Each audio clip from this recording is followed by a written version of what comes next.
கன்னியாகுமரி தெருக்கடை பகுதியில் செயல்பட்டு வந்த டாஸ்மாக் கடை அமைச்சர் ராஜேஷ்குமார் உத்தரவின் பேரில் நிரந்தரமாக மூடப்பட்ட நிலையில் அப்பகுதி மக்கள் மகிழ்ச்சியடைந்துள்ளனர்.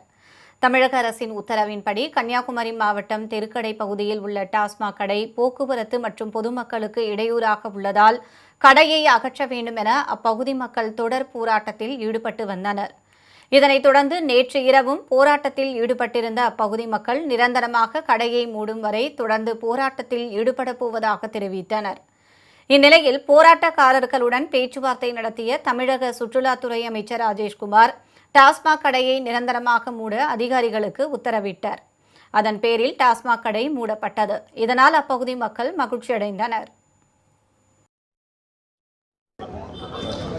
இல்லை, இன்னைக்கு தெரு கடை பகுதியில் இயங்கி வந்த மதுக்கடை நிரந்தரமாக இந்த பகுதியில் மூடியிருக்கும்.